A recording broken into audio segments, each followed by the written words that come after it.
What I'm going to do is just reinforce that we commit today to, obviously, we've done a lot of filming. That's to enable people to see what occurred in the other breakout sessions.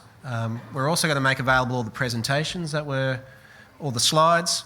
We're also going to put together a bit of a report, just sort of encapsulating all the great thoughts and views and feedback that have come out of those breakout sessions. But just to try and close the loop in a really sort of instantaneous manner, I'm just going to ask the three sort of PowerLink leaders that were in each of the breakout sessions just to come up and just give their really sort of the three interesting things that came out of each session. And I might start with Ian Lowry, who was doing breakout session 2, and then I'll ask Stuart Bell, who was in breakout session 3, and then I'll also then ask Jenny Harris to come to the stage. So, Ian, what happened in the breakout session 2?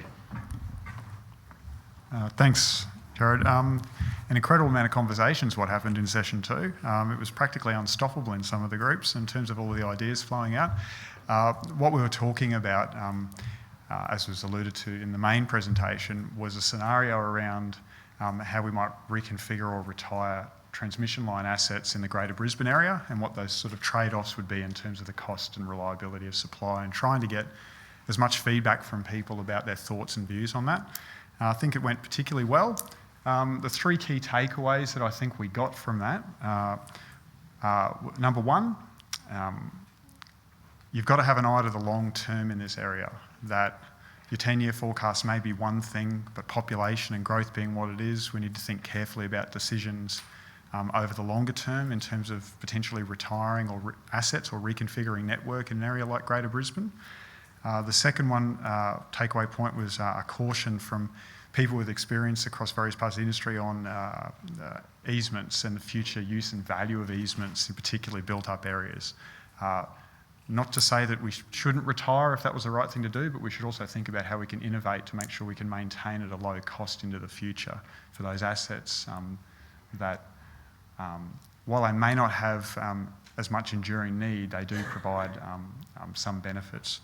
And the last one, and it's an obvious one, is that ensure you take the value of that decision right through to the consumer and that it's understood clearly the effect of that cost reliability trade-off and what people are getting and seeing flow through to them as a result of those decisions, and how that's weighed against the sort of changes in reliability that people might see. So there's sort of the, I suppose, themes that came out and emphasis in the session that I just wanted to note for everyone's benefit. Great, thanks. Stuart? Yep.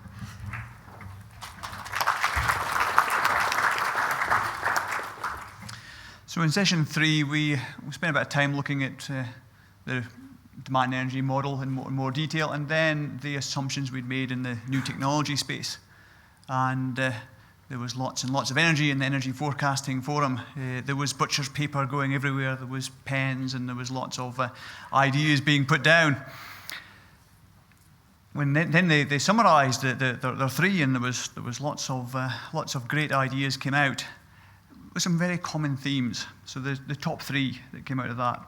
One was keep a close eye on incentives and pricing signals. Looking at government policy, a change in government policy will have a huge impact, or potentially a huge impact, on some of this adoption of new technology. So keep a close look at that. And not all decisions will be economic. So think about the consumer behaviour. Their behaviour, they may not follow the particular dollars. There'll be other drivers for the adoption of particular things. So keep that in mind too.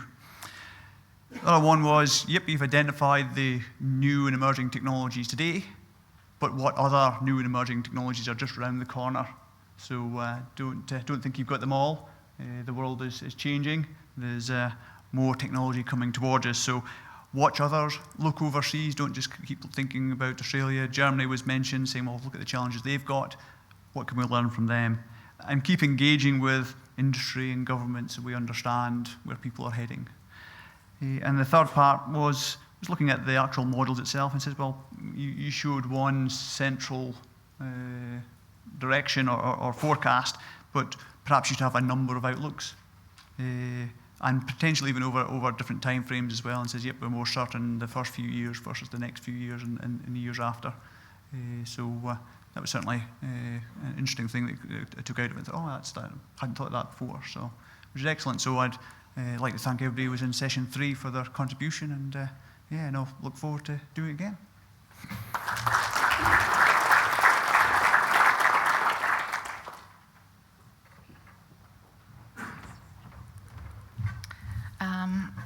Hello everyone, I'm Jenny Harris. In our session, we actually narrowed it down to 3 points per table, and we had 3 tables, and I've been sitting there trying to scribble and come up with 3 points overall.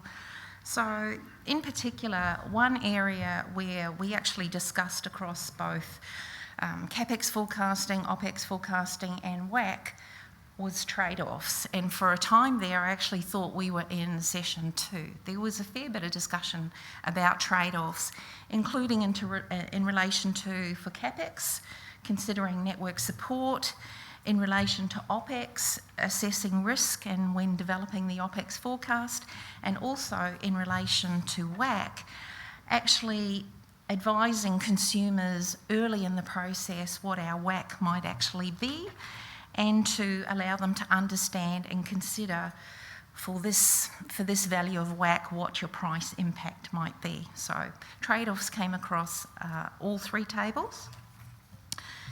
Another particular matter that came up, I think, was transparency.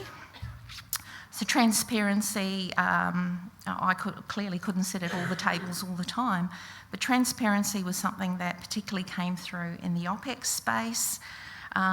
If we're setting an efficient base year for OpEx, let's be clear and transparent on what's in there, what's not in there, so that our stakeholders actually know what we're asking for and how we've established this base. The other key thing in relation to WACC, and I found this particularly interesting, so I'm glad it was raised. That doesn't mean I'm interested in WACC altogether in the intricate detail, but it was to consider changing the balance of revenue to reflect utilisation. So what I heard at this particular table related to, well, maybe we should consider the balance of our return on capital versus our return of capital, i.e. your WACC times your RAB versus your depreciation. Maybe we need to look deeper into those sorts of trade-offs when trying to reflect utilisation in our network. Thank you.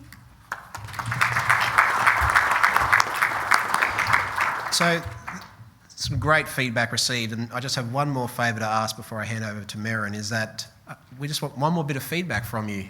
You'll see that on the tables there is a feedback form. This is a new format, a new structure. We don't believe that this is the bee's knees. We're really looking for your thoughts and views about what you did like about today, what you didn't like, the areas we need to improve, what you've got of real value. So it would be really, really beneficial and helpful to us if before you leave today, before you go out and have your lunch, if you can just quickly take a couple of moments just to jot some thoughts down on those feedback forms and just leave them on the table. We can collect them later, but that would be greatly appreciated. So just finally, I'd like to hand back over to Merrin York now just to close up proceedings for today. Thanks, Jared. Look, I just want to mention a couple of things. First of all, I'd really like to thank the PowerLink team in particular. I know that this has been a new process for us here at PowerLink, and it reflects, I guess, what we're trying to achieve is that transform PowerLink where we're different for a different future than what we've been in the past. And I know there's some people here in the room that aren't PowerLink people that have been in highly technical organisations, and sometimes it's quite challenging to shift your thinking to come along to a session like this where you don't have all the answers and you're actually asking for input. And for those of you from engineering backgrounds, you'll know that you actually want to have all the answers, and that's the way you operate. So it's been quite a challenge, and we've really been pushed by Jared and others to really open ourselves up to this kind of stakeholder engagement where we don't know all the answers, and we are actually asking for input to better inform our decision making going forward. I'd particularly like to thank a couple of people from the PowerLink team who I know have put in a lot of hard yards to pull all this together. It was quite a complex staging arrangement, so particularly Anne-Lee Bruce, Peter Starkey, Carolyn Back and Nicole Maguire. I know a lot of effort's gone into that, so thank you to those people for the organisation. And finally, to all of you, our key stakeholders, I'd really like to thank you for your engagement and input today. It's been fantastic. There has been a lot of energy to go with the energy theme. Our commitment to all of you is to use the information that you've provided in our decision making going forward.